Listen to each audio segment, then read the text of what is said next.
శ్రీమాత్ర నమః. సాధారణంగా శుక్రవారం లక్ష్మీదేవిని పూజించటం వల్ల మనకి ధనప్రాప్తి కలుగుతుందని, అదృష్టం మన తలుపు తడుతుందని, లక్ష్మీదేవి అనుగ్రహం మనకి కలుగుతుందని మనం నమ్ముతూ ఉంటాం. వాటి సూచనలను కూడా పొందుతూ ఉంటాం. అలాగే అదృష్టం మన తలుపు తట్టినప్పుడు, లక్ష్మీదేవి అనుగ్రహం మనకు కలుగుతున్నప్పుడు సూచనలు ఉన్నట్టే దరిద్రదేవి మన ఇంటికి వచ్చేటప్పుడు కూడా కొన్ని సూచనలు ఉన్నాయి. కొన్ని గుర్తుల ద్వారా దరిద్ర దేవత మన ఇంట్లో ఉందని మనం గుర్తించవచ్చు.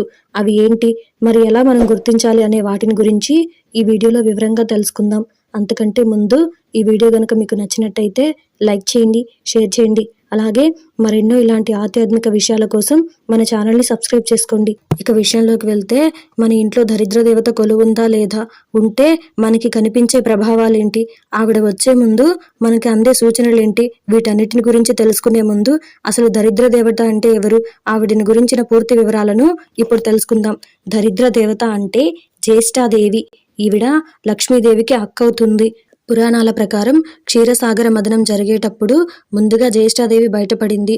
ఆవిడ బయటపడగానే ఒక్కసారిగా క్షీరసాగరం మొత్తం ఎండిపోయి ఎందుకు పనికిరాని ఇసుక దిబ్బలు బయటపడ్డాయి. అలా బయటకొచ్చిన జ్యేష్ఠాదేవి చూడడానికి ఎలా ఉందంటే, ఆమె తన మెడలో గులకరాల దండను వేసుకుని ఉంది. అంతేకాకుండా ఆ దరిద్ర దేవత సున్నపు రాయిని అరగదీసిన తర్వాత వచ్చిన సున్నాన్ని కూడా తన ఒళ్ళంతా పూసుకుని ఉంది. దీనితో పాటు ఆ జ్యేష్ఠాదేవి ఒళ్ళంతా ఇనుముతో చేసిన ఆభరణాలను ధరించి ఉంది. అందుకే మన పెద్దలు దరిద్రం అనే దానిని వివరించటానికి ఇనుప గజ్జల తల్లి అని అంటూ ఉంటారు. అంటే దరిద్ర దేవత అని అర్థం అన్నమాట.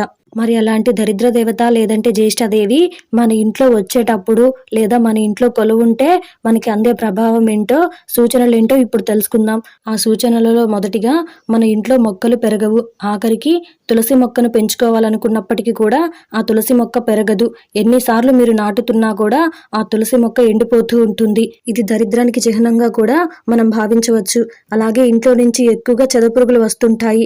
దాన్ని కూడా మనం దరిద్రంగానే భావించాలి. అంతేకాకుండా మన ఇంట్లోకి పావురాళ్ళు కూడా వస్తుంటాయి. అవి చేసే శబ్దం కూడా దరిద్రానికి సంకేతమే. మరియు కాకులు ఇంట్లోకి వచ్చినా కూడా దరిద్ర దేవత ఇంట్లోకి వచ్చిందని మనకి సంకేతం ఇస్తున్నట్టు మనం గుర్తించాలి. కాకులు బయట అరవచ్చు, కానీ ఇంట్లోకి వచ్చి మాత్రం అరవకూడదు.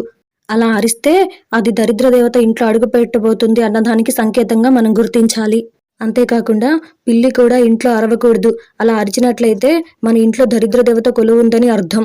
ఇక ముఖ్యంగా నిర్ధారణ సూచనల్లో గమనించవలసింది ఏంటంటే, దరిద్ర దేవత కొలువున్న ఇంటికి అసలు కలే ఉండదు.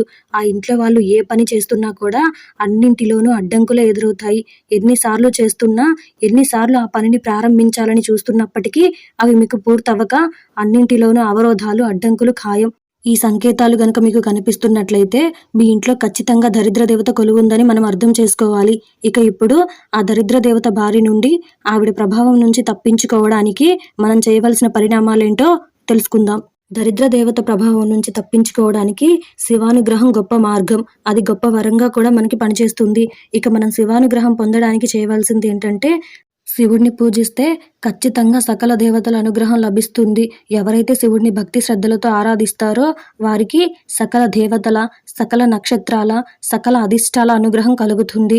ఎందుకంటే నక్షత్రాలన్నీ కూడా శివుని ఆజ్ఞని అనుసరించి ప్రవర్తిస్తాయి. శివానుగ్రహం కోసం వివిధ రకాల ద్రవ్యాలతో అభిషేకిస్తే చాలు, శివానుగ్రహం పొందినట్లే. శివానుగ్రహం పొందడం వల్ల జాతకంలోని నక్షత్రాల వల్ల కలిగే ఈతి బాధలన్నీ కూడా తొలగిపోతాయి. అంతేకాకుండా ఈ శివానుగ్రహం మనకి ఉన్నట్లయితే దరిద్ర దేవత మన దరిదాపుల్లో కూడా రాదు. ఇకపోతే వీడియోలో మొదట చెప్పినట్టుగా జ్యేష్ఠాదేవి తన మెడలో గులకరాల దండను వేసుకుని ఉంది కాబట్టి మనకి భరించలేని కష్టాలు, ఈతి బాధలు ఉన్నప్పుడు ఒక గులకరాయిని ఇంటికి తీసుకువచ్చి దానికి పసుపు రాసి కుంకుమతో బొట్టు పెట్టి పూజ చేసి కాస్తంత నైవేద్యం పెట్టిన తర్వాత ఆ గులకరాయిని తీసుకువెళ్ళి ఏదైనా చెట్టు మొదలలో ఉంచడం కానీ, లేదంటే ఏదైనా పారే నీటిలో వేయడం కానీ చేయాలి. ఇలా చేయడం వల్ల మనకున్న దరిద్రం కాస్తంతైనా తగ్గుతుందని నమ్మకం. లక్ష్మీదేవి ఇంటికి రావడం సులభం, వెళ్ళడం కూడా సులభం. కానీ జ్యేష్ఠాదేవి ఇంటికి తొందరగా రాదు. ఇంటికి వచ్చిన జ్యేష్ఠాదేవి అంత తొందరగా వెళ్ళదు కూడా. కాబట్టి ఆవిడ గనక మన ఇంట్లో కొలువు ఉందన్న సంకేతాలను గనక అందుకున్నట్లయితే నియమ నిష్టలతో పరిహారాలను పాటించాలి. లేకపోతే ఆవిడ ఆగ్రహానికి గురికాక తప్పదు.